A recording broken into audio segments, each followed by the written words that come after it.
Oh, look. Doug brought me some cookies. No. Those are for the show. Welcome to Dish It Out here at Mercer County Community College.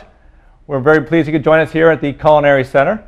And these are our two dishes we're making today, Frank. They look magnificent. Well, we're going to start off with a tie-dye cookie that we're going to be making. Oh, I see this. Traditional sugar cookie. Very nice. And then we have a nice fruit cobbler, in this case, apple cobbler. Oh, apple cobbler. Where's the fork? Don't even think about it. So welcome to Dish It Out. We're going to show you how to make these two wonderful dishes.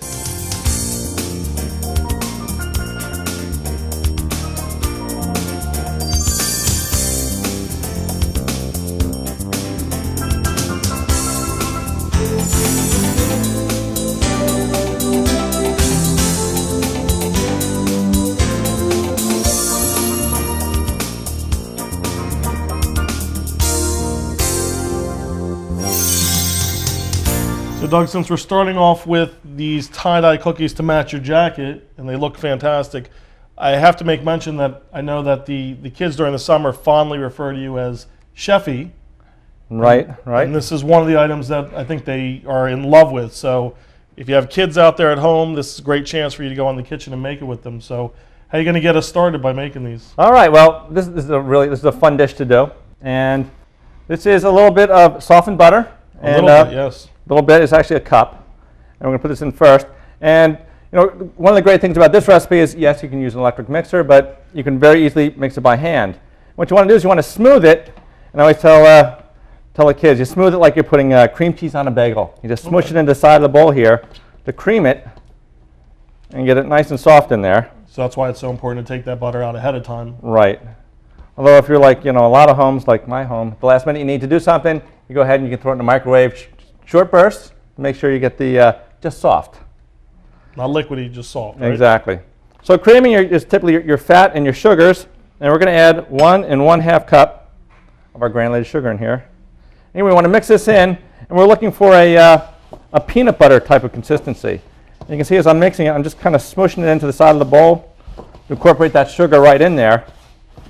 And that's exactly, you have the kids do it during the summer too. Oh, exactly. So we've got to work off some of that energy they have. Absolutely. Well, you got some sugar in there too, so I'm sure you can get them jump started as soon as they're done baking. Well, that's the thing. I don't feed them the sugar until after they're ready to go. Very smart man. So you can see here we have it creamed together, and next thing we're going to add is our egg. Okay. Would you like me to drop that in there for you? Sure. Fire away. This is just one egg in this recipe? One egg, and you know how kids love eggs and love to break them. And we have a rule here at Camp College. If there's an egg in a recipe, I get to throw it at the kids. Hey, what a good rule.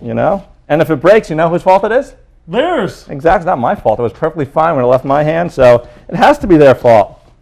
You'd be amazed. We throw a lot of eggs over the summer. Very few of them drop. That's a wonderful thing. Okay. If you could give me some vanilla in here. We're going to throw in just a teaspoon of vanilla. Okay. Don't need too much in there. And then we're going to add in next our baking soda, 1 teaspoon, and baking powder, 1/2 teaspoon.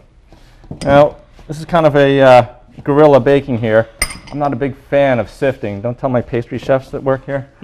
But so what I'm going to do is I'm going to stir that in carefully. See how careful I'm being? I see. That's very careful.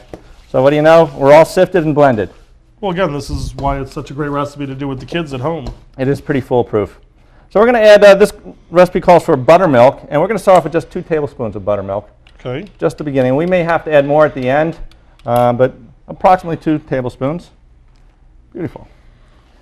All right. Now we're going to add the flour. Now when you're mixing this by hand, so it doesn't get all lumpy and too stiff, we're going to add it in 3 parts. So overall we have 2 and 3, go ahead, fire away. Just waiting your cue. 2 3/4 cups of flour in here. So we incorporate the first one, get that blended in. And throw in a second one. And I've seen some of those kids try to add it all at once, and they end up with a face full of flour.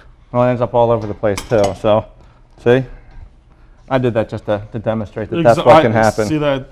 We're all about education here at Mercer, so make sure, whether it's the Camp College for the kids, our credit programs, or non-credit programs, come and take a class or what, a degree or 2 with us. Sure. We got credit, non-credit programs. We have something to help you get where you want to go in culinary and hospitality fields.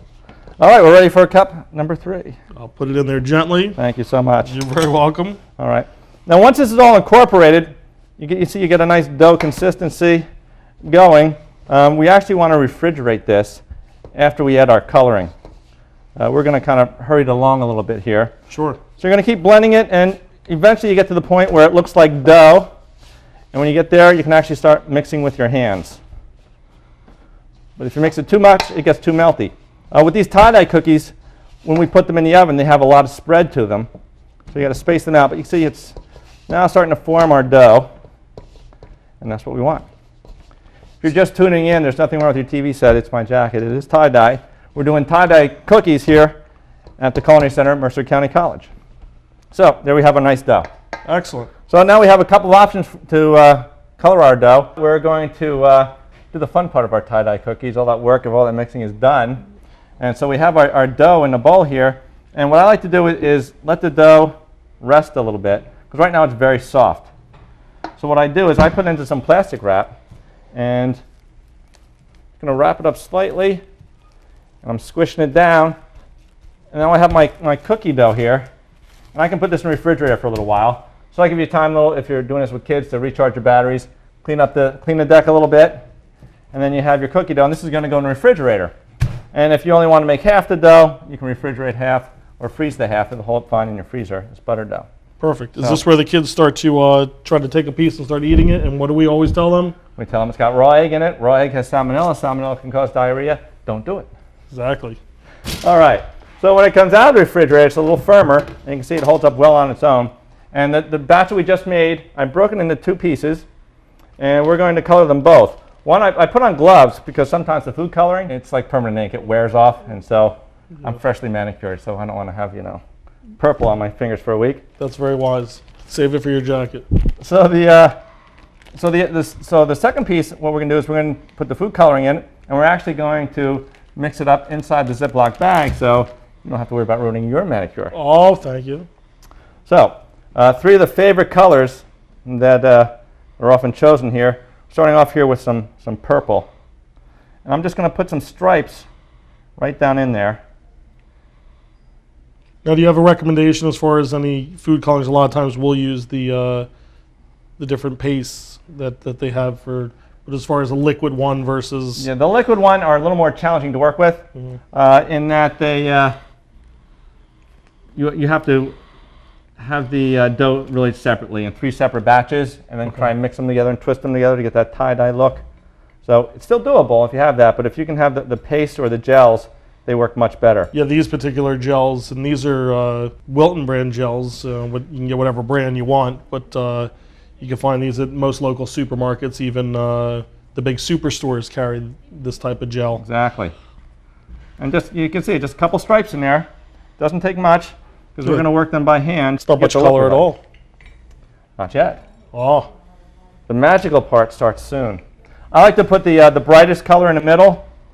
And surrounded, I have my sort of a pink in here. So I have pink, yellow, and purple going for us. I'll put that stripe in here. So these 3 little bits of color are going to make something... That's all we need. So I think we have my 3 little racing stripes here. And I'm going to fold them in on themselves first. You can see I am wearing gloves. And if it's right out of the refrigerator, you won't be able to do this, but you can do it in smaller batches. So if you have a couple of people that want to do this, you can do it in 3 smaller batches. Use the appropriate size color for them though. And I'm just squishing them. And if you over squish them, it's one big mess of color, all right, which we don't want either. But when you see the kind of colors you like, and you see we're starting to get a little marbleized pattern in there, you can stop it any time you want. Cold dough, squishing it. Work out your stress. It's better than one of those squishy ball things they have with the company logos on it. And at the end, you get to eat it. Doesn't get much better than that. Well, when you decide you match, I think we're pretty good here. Oh, that's we pretty can cool. Stop. So what you can do is, now, you can get really fancy and go with a little tiny ice cream scoop and get them all exactly the same, or you can, if you wanted to, you could roll them, put them in the refrigerator, and then slice them. I prefer just grab off a piece. I'm going to roll it in my hand. This way I get to pick the side that I like. I don't want that purple and yellow showing. All right, and this amount of dough will make 2 dozen 3-inch cookies. And you can see these are just, I'm only going to be able to fit 6 on this size pan. This is the half sheet pan. Okay. I'm getting some nice color here. I'm kind of scared to see how mine came out in the Ziploc bag. We just got to keep working it until you see what you like. I got some color right through the bag, it seems like. You Stuff's know, amazingly strong. you took your vitamins today, didn't you? I guess I did. All right. So this one has a little pink in there. Again, you use the colors you like. Kind of looks a little like Play-Doh in here. Well, funny you should say that. I think we've made that once or twice at Camp College, too. I think so. All Doesn't right. taste quite as good as this recipe, though.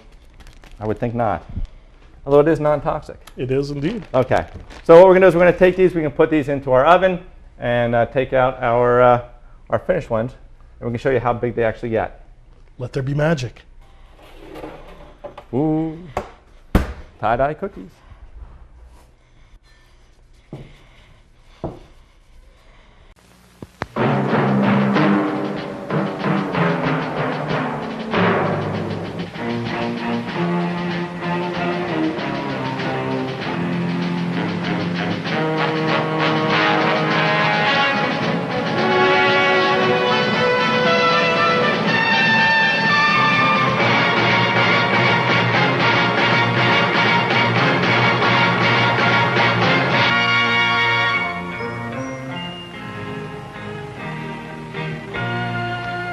Some people have a deep, abiding respect for the natural beauty that was once this country. And some people don't. People start pollution. People can stop it.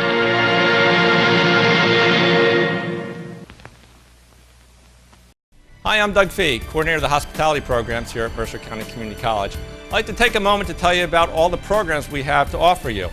We offer certificate programs in hotel restaurant management, in professional cooking, and professional baking. We have an associate's degree in chef apprenticeship and pastry apprenticeship, as well as an associate's degree in culinology.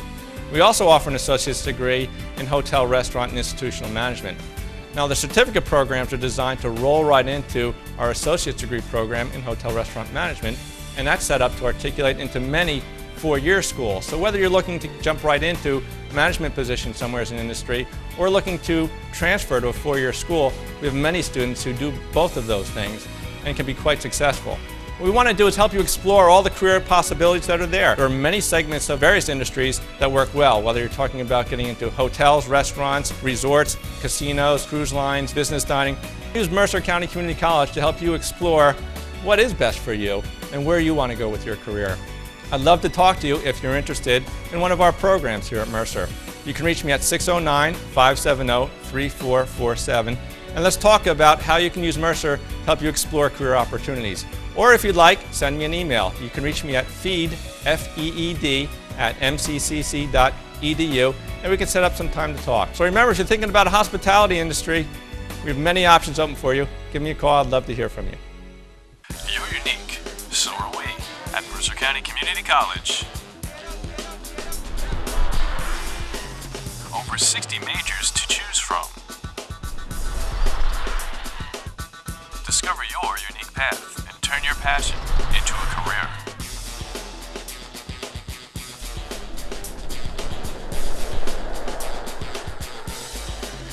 Follow your unique path here at Mercer County Community College. Hey, welcome back to Dish It Out. I'm Doug Fee, coordinator of hospitality programs here at Mercer County College. And I'm Frank Benowitz, and I work with Doug and get to enjoy such dishes like this with him. We're going to make for you now, this is a fruit cobbler. Today it's an apple cobbler, but you can use any type of fruit. Frank has the more elegant version there. Voila.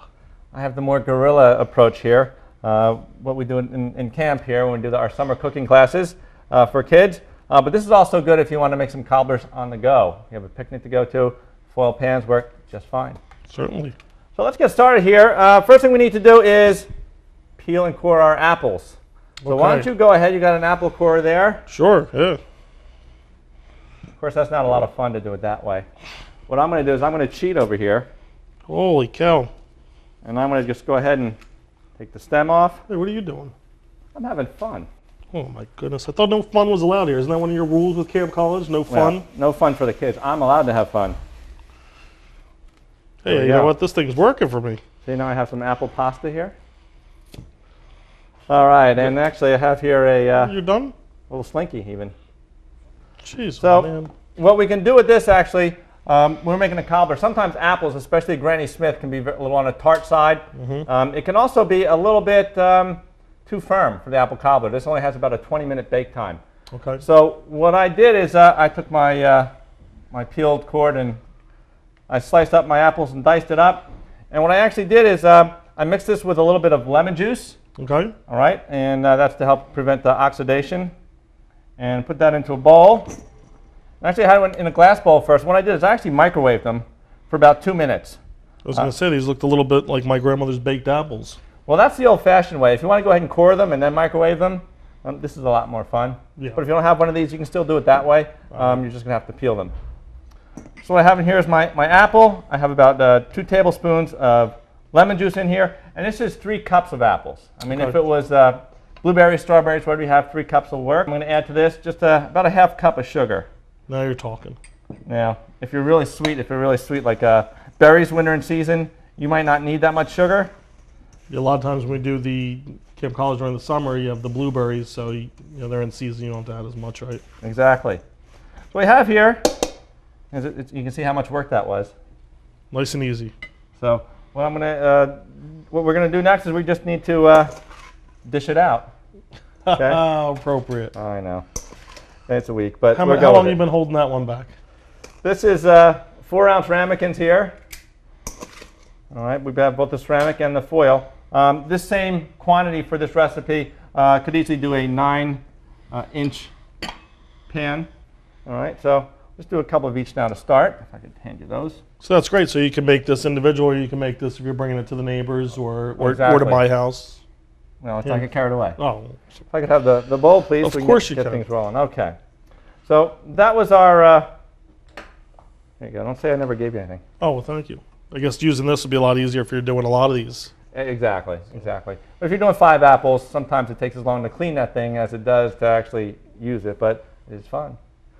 So we're going to do our topping now. Then we're going to start off with 1 1/4 cups of sugar. Again, you're speaking my language. How sweet it is. All right, and we're going to add about 1/4 cup of melted butter. When you melt this in the microwave, don't get too carried away. If it gets too hot, we're going to have eggs in this recipe, and we're going to put some scrambled eggs, and that's never a pretty thing. Only in the morning. Okay, so just like with previous recipes, it's almost like creaming, but there's not that much butter in here. So now I'm going to add 2 eggs, and we're going to beat these guys up a little bit, and we'll beat them up, but in a non-violent kind of way. Again, that's why the kids love this recipe, right?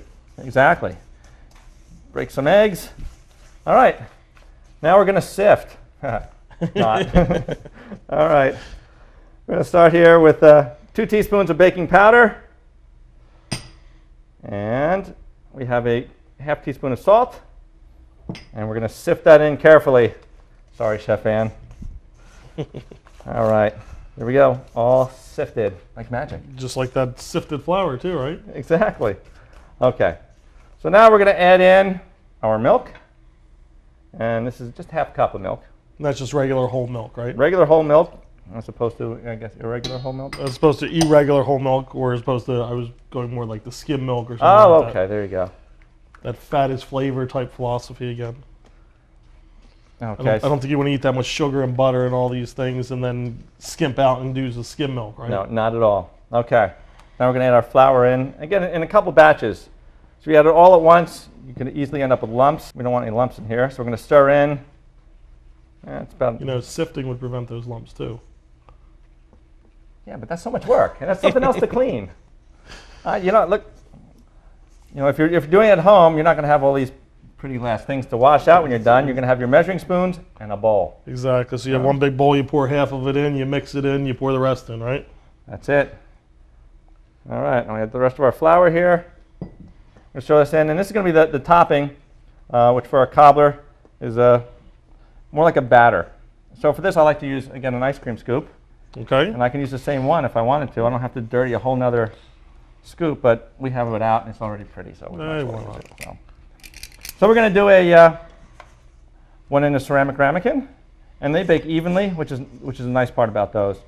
And The foil won't bake evenly, but this is only in the oven for 20 minutes. And you can see how easily this comes together. Yeah. There is no need for an electric mixer. All right. Which for you energy conscious people out there, say you're saving the earth. There we go. Plus a little exercise too. That doesn't hurt. I shouldn't be the one saying that though, should I? No comment. Thank you. All right, so we're going to put a little scoop on each of those before we throw those in the oven. And when they come out, we're going to bake these about 20 minutes. And oven on this is going to be about 350 degrees. So we want to make sure we're looking for a nice golden brown topping. And you can kind of drop it a little bit so we get a nice coverage of our fruit. And it's going to bake up. It's going to rise a bit because we do have our baking powder in there. So we'll finish dishing those up, pop them in the oven, and when they come out, we'll show how we're going to serve these. And then Dish it out. And then we'll eat. The best part. Absolutely. All right, and these guys are done. Oh, they look amazing. And what we did is right before we put these in the oven, we sprinkled a little bit of sugar over the top. A little more sugar, just what was needed. You know, you ask for sugar, you get sugar. Absolutely. Now we have the, I'm going to grab a plate there, Frank. We have the fun version here, ready to go on a picnic or wherever. And of course we have the more elegant version here. Oh, look at that silver spoon. Nothing but the best for you, right? Oh, you are too kind, a little napkin. I'm not going to get that carried away. These fruit cobblers, whether you're looking for something, some serious dessert or something to have a little fun with, either way it works well for you. What's that? It's creme anglaise, of course. Of course it is. Now, Where's your creme anglaise? I thought we were going to make some creme anglaise for this. What happened? you know, if you want to learn how to make creme anglaise, this is the place to do it. The Culinary Center at Mercer County Community College. Oh, a shameless plug. Good going. As long as you're willing to share, I don't mind the shameless plug. Absolutely. Here, I'm going to put a little spin on there. Ooh, right. Normally I would do like I did in the beginning. Creme anglaise. Well, thank you for joining us on this episode of Dish It Out. We look forward to seeing you next time. So, April. Yeah? You know your charger's still using energy when it's plugged into the wall, right? Yeah, but that's not my charger. I don't even have a cell phone.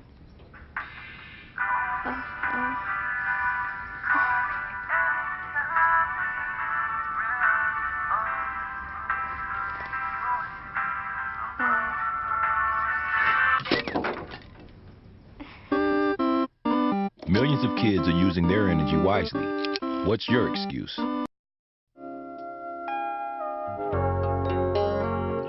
When I need you, I just close my eyes and I'm with you.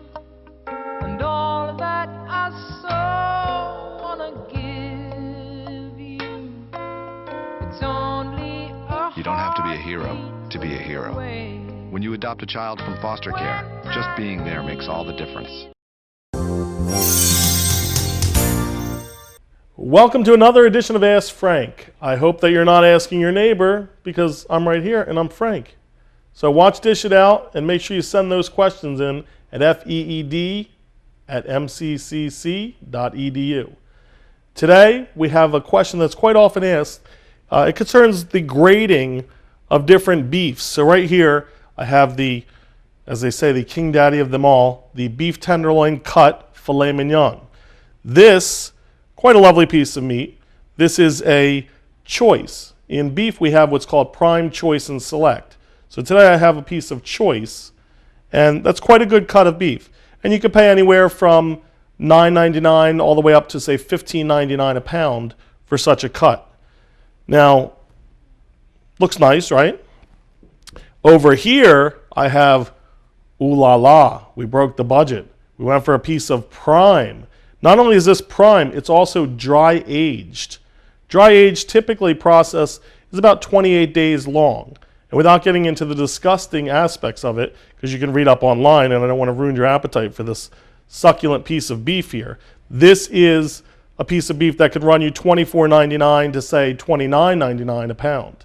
And some of your local markets in the area, say Princeton, Wegmans, places like that, carry such fine beef. So you can see the marbleization on this and how it differs from this other cut that's choice. Now if I had a piece of select here, you would see even a little less marbleization, maybe a little more fat. So what I like to do with this is I could put this piece of meat on the grill if I want, but I'm going to do the method that I like. I'm just going to brush a little bit of fat on there, a little bit of oil. I'm going to do that for both pieces here. Always season. So for this, I'm just going to do a little bit of kosher salt and a little bit of coarse ground black pepper, freshly ground. And then I'm going to get my pan nice and hot because I'm going to do a cooking method that we teach here as part of our Food Preparation 1 class, and that is searing. So this is a very hot pan. I'm going to let it get very hot. And I'm going to cook these two pieces of beef the same exact way, the choice filet mignon and the dry-aged prime filet mignon. Now you don't have your taste-o-vision today, or your smell-o-vision, to notice the beefier flavor in this dry age, but I tell you what, for a few dollars a pound more on a portion, it's definitely worth treating yourself. So I'm going to go ahead, my pan's nice and hot. Let's start off, you want to hear that nice sizzle. And obviously I want to do the same thing on the reverse side. You know, just a brush of fat on there. And same thing, season it on both sides. I could have done this ahead of time if I wanted. Little salt, little pepper. My pan's very hot, so turn that down a touch. And all I'm going to do is get a nice sear, draw that sugars out, caramelize that beef. And once that beef is caramelized, then what I'll go ahead and do is actually finish this off in the oven. So we'll see this will only take maybe about a minute to 2 minutes on each side. And then I'll go ahead for a piece this thick, finish it off in the oven about 3 minutes. And then I'll flip it over, do another 3 minutes. And that'll take us to about medium rare. And that's how I'd like to serve this. So getting that nice caramelization. And really all I need is salt and pepper for this. So I don't have to go ahead and do some type of heavy marinade. This is very good quality. So I'll get my nice sear here.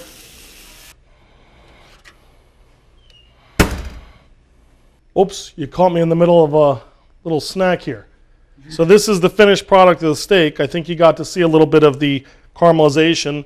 Again, this was our choice filet. So I'm going to give that a try first. And I cooked this medium rare, so obviously cook it more if you don't like the pink there. Oh, quite delicious. Now this is a thicker cut of meat. I cooked it about the same time, so this is actually rare.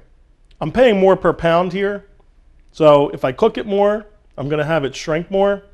So I like mine rare to medium rare, but again, you want less pink, cook it more. So I'm going to try a nice piece of this. Moo!